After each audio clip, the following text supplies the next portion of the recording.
फौज में एहतसाब का अमल तेज, मजीद 3 रिटायर्ड फौजी अफसरान को तहवील में ले लिया गया। तहकीकात का आगाज ISPR के मुताबिक तीनों साबिक अफसरान को फैज हमीद कोर्ट मार्शल के सिलसिले में तहवील में लिया गया। इन अफसरान ने फौजी नस्म व ज़ब्त के खिलाफ काम किए। साबिक अफसरान और साथियों से मजीद तहकीकात जारी हैं। सियासी मवादात रखने वाले अफराद के साथ मिली भगत करके अदम इस्तेहकाम पैदा करने की कोशिशों की तफ्तीश होगी।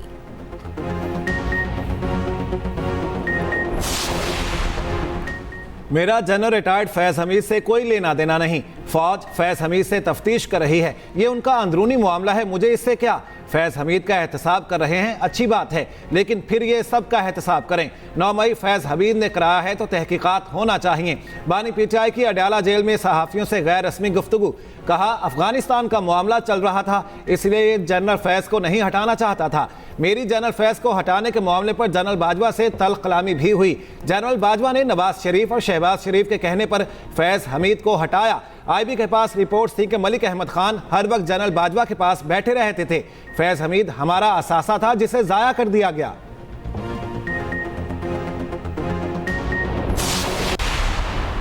मेरे भाई हैं, बेटे हैं, तो मैं उनसे मशवरा करके मैं नई कंट्रोवर्सी नहीं। आज के इजलास में क्या हुआ है सर? आज के इजलास जो मुल्क में गिरफ्तारी हुई है उस हवाले से कोई बात हुई है? जो मुल्क में गिरफ्तारी हुई है के हवाले से नो कमेंट। नून लीग के इजलास में फैज हमीद की गिरफ्तारी पर कोई बात नहीं हुई। ख्वाजा आसिफ की मीडिया से गुफ्तगू। कहा मैं कोई नया तनाज़ा खड़ा नहीं करना चाहता। मलिक अहमद मेरे छोटे भाई और बेटे हैं, उनसे मुशावरत के बाद बात करूंगा। एक इंटरव्यू में ख्वाजा आसिफ ने इंकशाफ किया कि 9 मई को फौजी तंसीबात पर जो हमले हुए उन मकामात की शनाख्त और निशानदही में फैज हमीद का किरदार था। जनरल फैज ने आर्मी चीफ तैनाती के वक्त मुतल्लिका हल्कों के साथ कोशिश की कि उन्हें आर्मी चीफ बनाया जाए। उन्होंने अपने माजी के किरदार की वजाहतें भी दी, आने वाले वक्त की यकीन दहानियां भी कराई। जनरल फैज ताकत की इंतहा चाहते थे। जब फैज हमीद को आर्मी चीफ नहीं बनाया गया तो उन्होंने PTI के परेशान जहन को इस्तेमाल किया और 9 मई के दिन फौजी अहदाफ की निशानदही की।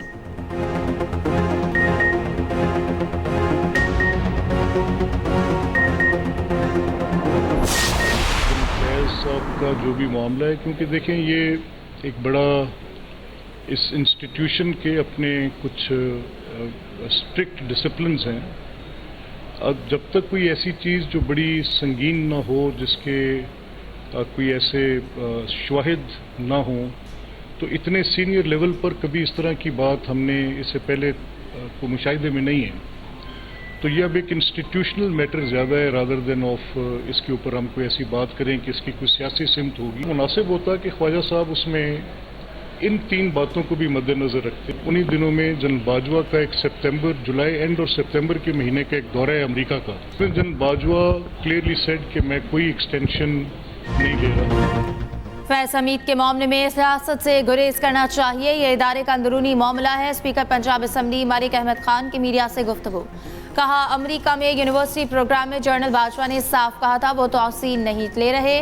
ख्वाजा आसिफ ने जिन तारीखों का हवाला दिया इन दिनों जनरल बाजवा अमेरिका में थे। वज़ीर दिफा की रिक्रूट करने वाली बात का मेरे पास कोई सबूत नहीं। साबिक आर्मी चीफ की बदनीयती होती तो इनके पास कई ऑप्शन थे। जनरल बाजवा का कहना था कि बहुत से अफसर हैं जिनका आगे आना बनता है।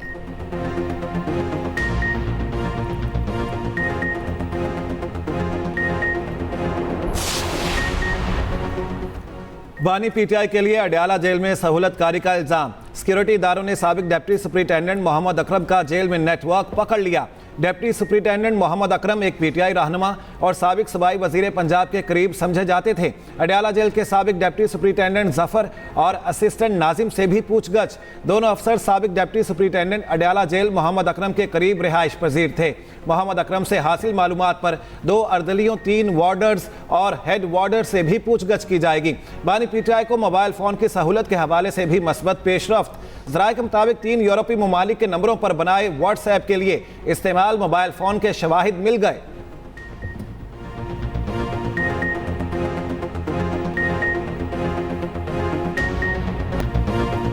Army chief general Syed Asim Munir की जानिब से साबिक फौजी अफसरों और जवानों के एजाज़ में इस्तकबालिया। ISPR के मुताबिक साबिक आर्मी चीफ्स राहिल शरीफ और अशफाक परवेज कयानी भी शरीक हुए। आर्मी चीफ का रिटायर्ड अफसरों और जवानों की खिदमात को खराज तहसीन, वेटरन्स पर पाकिस्तान की तरक्की में किरदार अदा करने पर जोर। आर्मी चीफ ने जाली खबरों और प्रोपेगेंडे के घिनावने खतरे से भी आगाह किया।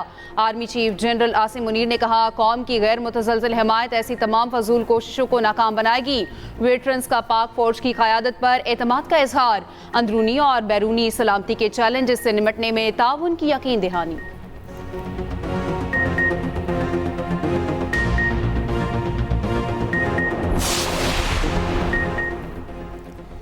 नवाज शरीफ ने बिजली के बिलों में जल्द रिलीफ का टास्क दे दिया। बिजली और अशिया खुरनोश की कीमतों में फौरी कमी के लिए जामी प्लान बनाने की हिदायत। नवाज शरीफ की ज़ेर सदारत लाहौर में मुशावरती इजलास हुआ। वज़ीर-ए-आज़म की मुआशरी सूरत हाल, IMF प्लान से मुतालिक ब्रीफिंग ली गई। अवैस लगारी की सस्ती बिजली के मुमकिना फार्मूले पर ब्रीफिंग। इजलास में पार्टी को मुल्क भर में फ़ाल करने का फैसला। सेंट्रल एग्जीक्यूटिव कमेटी का इजलास फौरी बुलाने की हिदायत।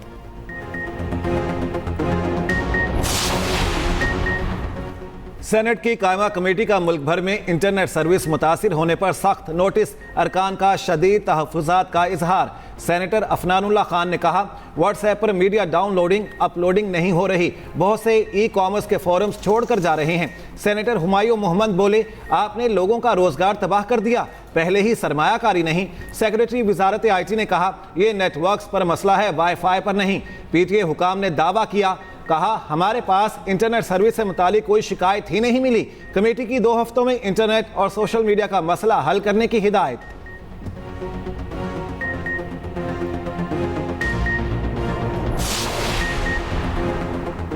मारगला हिल्स नेशनल पार्क में कमर्शियल सरगर्मियों के केस की समाअत। सुप्रीम कोर्ट ने सेक्रेटरी काबीना और सेक्रेटरी मौसमियाती तब्दीली के खिलाफ नोटिस वापस ले लिए। वाइल्ड लाइफ मैनेजमेंट बोर्ड को वजारत दाखिले के सुपुर्द करने का नोटिफिकेशन भी वापस। सेक्रेटरी काबीना कामरान अली अफजल शाही सुप्रीम कोर्ट में पेश, क्यों ना आप पर फर्दर जुर्म आयद करें। चीफ जस्टिस का सेक्रेटरी काबीना कामरान अली अफजल शाही से मुकालमा, पूछा बताएं वाइल्ड लाइफ नोटिफिकेशन के पीछे कौन है। सेक्रेटरी काबीना ने जवाब दिया, मेरे इल्म में नहीं, अहकामात वज़ीर-ए-आज़म ने जारी किए। चीफ जस्टिस ने रिमार्क्स दिए, सेक्रेटरी काबीना ने भाई को बचाने के लिए इल्जाम वज़ीर-ए-आज़म पर आयद कर दिया। सेक्रेटरी ने वज़ीर-ए-आज़म को बस के नीचे धक्का दे दिया, सच ना बोला तो नताइज भुगतेंगे।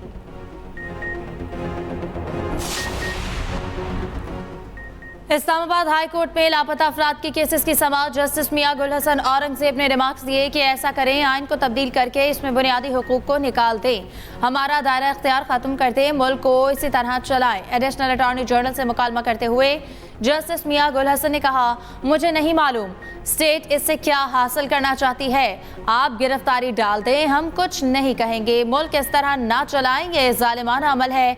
इस सूरत हाल में आईनी अदालतों को क्या करना चाहिए, दुनिया भी देख रही है, पाकिस्तानी अदालतें इन केसेस में क्या कर रही हैं, या फिर ये कहें कि दुनिया यहाँ आए, सरमायाकारी करे, लोग मिसिंग भी होंगे और अदालतें भी कुछ नहीं कर सकेंगी। वफाकी हुकूमत का मतलब वज़ीर-ए-आज़म और वफाकी काबीना है, जिम्मेदारी आखिरकार एग्जीक्यूटिव हेड पर आती है। हुकूमत जबरी गुमशुदगी का केस कहती है तो देखे कि ये किसके कहने पर हुआ। हुकूमत को जिम्मेदारों के साथ बैठने की ज़रूरत है। हमारे एक साथी जज ने सख्त ऑर्डर किया तो हुकूमती प्रोपेगेंडा मशीनों ने इसके खिलाफ प्रोपेगेंडा शुरू कर दिया। मैं इस केस में ऑर्डर पास करूंगा, अजहर मशवानी के भाइयों को मंगल तक बाजियाब करा के पेश करने की मोहलत।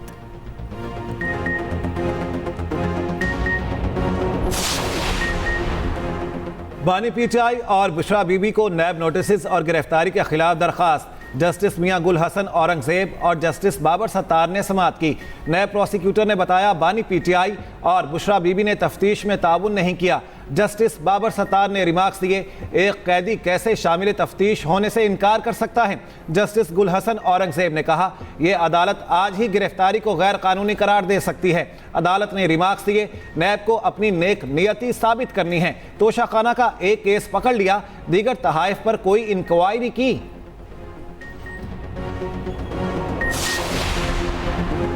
सऊदी वली अहद ने अपने कातिल का खदशा जाहिर कर दिया। शहजादा मोहम्मद बिन सलमान ने खतरे से अमरीकी अरकान कांग्रेस को आगाह कर दिया, कहा उन्हें कातिल करने की कोशिश की जा सकती है। पॉलिटिको मैगजीन के मुताबिक उन्होंने सऊदी इसराइल ताल्लुकात की बहाली और अमेरिका के साथ ताउन की खातिर अपनी जान खतरे में डाल रखी है। सऊदी वली अहद ने मिस्र के मकतूल सदर अनवर सादात का भी हवाला दिया। सादात को इसराइल के साथ कैंप डेविड समझौते के बाद कत्ल कर दिया गया था। मोहम्मद बिन सलमान ने कहा, ज़रूरी है इसराइल से मुआहदे में फ़लस्तीनी रियासत के क़याम के लिए फौरी रास्ता भी शामिल किया जाए।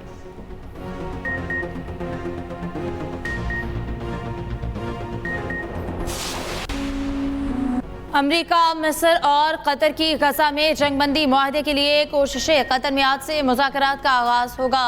इसराइली वफ्द और CIA डायरेक्टर विलियम बर्न्स की शिरकत मुतवक्के। हमास का जंगबंदी मुज़ाकरात में शिरकत से इनकार। कहा, इसराइल मुआहदा करने में संजीदा नहीं। मुस्बत जवाब के बावजूद इस्माइल हनिया को कत्ल कर दिया। फ़लस्तीनी सदर महमूद अब्बास की तुर्क हम मनसब से मुलाकात। तैयब एर्दोगान की फ़लस्तीन की गैर मुतसलसल हिमायत और जंग बंदी पर जोर। दूसरी जानिब गजा में इसराइली हमले बदस्तूर जारी। खान यूनिस, गजा पट्टी में बमबारी, मज़ीद 40 फ़लस्तीनी शहीद। मगरबी किनारे में ड्रोन हमला, 2 फ़लस्तीनी शहीद। जनूबी वज़ीरिस्तान में शहीद होने वाले पाक फ़ौज के 4 जवान सुपुर्द खाक। ISPR के मुताबिक शोहदा को आबाई इलाकों में मुकम्मल फ़ौजी एजाज़ के साथ सुपुर्द खाक किया गया। नमाज जनाजा में पाक फ़ौज के अफसरान और जवानों, शोहदा के वरसा, अमायदीन इलाका की बड़ी तादाद में शिरकत।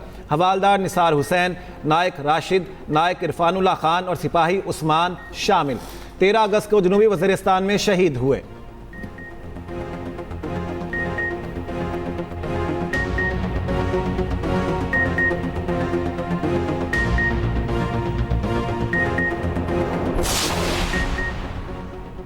कौमी हीरो पर नोटों की बारिश जारी। वज़ीर आला सिंध ने 5 करोड़ का चेक दिया। कोच को भी 50 लाख रुपए देने का ऐलान।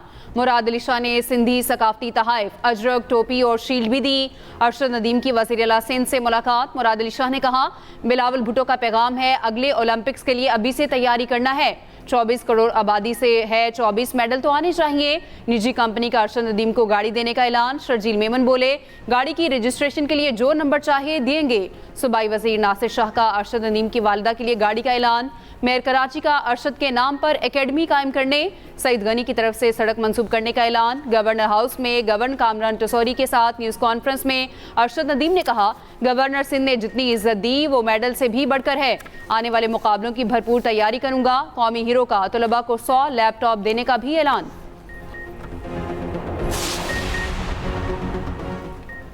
पंजाब के पोजीशन होल्डर तलबा और उनके टीचर को इनाम देने का फैसला। वज़ीर आला मरियम नवाज ने मंजूरी दे दी। वज़ीर आला ने स्टूडेंट स्कॉलरशिप की भी मंजूरी दे दी। 25,000 तलबा के तमाम तालीमी अखराजात हुकूमत अदा करेगी। तालिबात के लिए ट्रांसपोर्ट प्रोग्राम का आगाज़। 60 गर्ल्स कॉलेजेस को पहले मरहले में बसें दी जाएंगी। पंजाब के तमाम अजला में IT हब के क़याम की भी मंजूरी।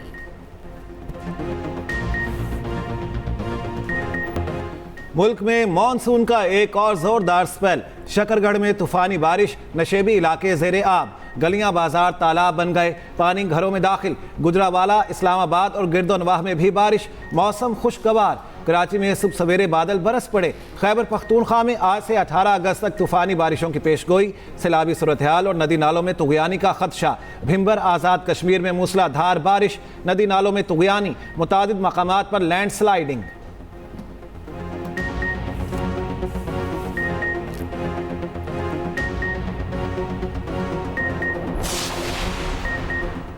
हुकूमत का डिजिटल पाकिस्तान के विजन को परवान चढ़ाने का आज़म। वफाकी हुकूमत का टेक्नोलॉजी के इस्तेमाल और हुनर सिखाने का प्रोग्राम तैयार। वफाकी तालीम और पेशा वराना तरबियत का सॉफ्टवेयर टेक्नोलॉजी पार्क्स, ई रोजगार मराकज़ का ऐलान। नौजवानों के लिए रजिस्ट्रेशन भी खोल दी गई।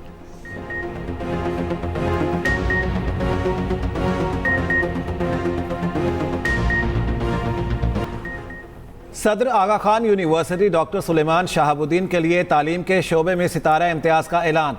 डॉक्टर सुलेमान ने सेंट्रल मिशिगन यूनिवर्सिटी से डॉक्टरेट ऑफ हेल्थ एडमिनिस्ट्रेशन की डिग्री हासिल कर रखी है। आगा खान यूनिवर्सिटी में कई तालीमी प्रोग्राम शुरू किए। बतौर सदर आगा खान यूनिवर्सिटी 3 बड़े आज़मों में 3700 तलबा की एक साथ क़यादत करते हैं। डॉक्टर सुलेमान शहाबुद्दीन ने एक्सप्रेसो के मेहमान कहते हैं, आगा खान यूनिवर्सिटी में सिर्फ मेरिट पर दाखिला मिलता है। कामयाबी के लिए रिसर्च के शोबे पर तवज्जो ज़रूरी है।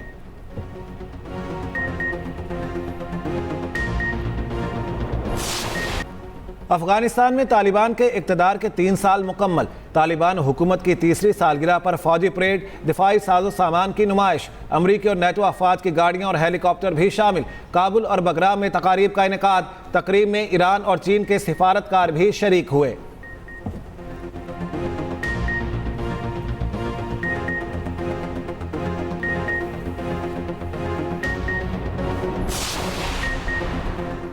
बरतानिया में पुरतशद्दुद हंगामों और तशद्दुद पर उकसाने का इल्ज़ाम। 53 साला खातून समेत 10 अफराद को सजा सुना दी गई।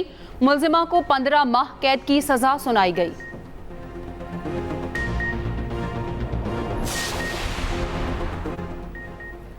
पाकिस्तान के खिलाफ टेस्ट सीरीज के लिए तैयारी। बांग्लादेशी टीम की कज़ाफी स्टेडियम में दूसरे दिन भी 3 घंटे प्रैक्टिस। टीम 17 अगस्त को पहले टेस्ट के लिए इस्लामाबाद पहुंचेगी।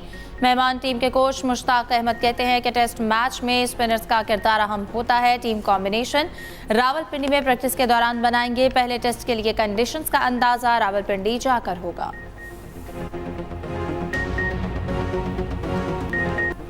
रोनाल्डो ने अल नसर क्लब को सऊदी सुपर कप के फाइनल में पहुंचा दिया। सेमीफाइनल में अल ताउन क्लब को 2 गोल से शिकस्त दे दी। दूसरे सेमीफाइनल में अल हिलाल क्लब ने अल हैले क्लब को पेनल्टीज पर शिकस्त दी। फाइनल में 2 हरीफ टीमों अल नसर और अल हिलाल के दरमियान हफ्ते को मुकाबला होगा।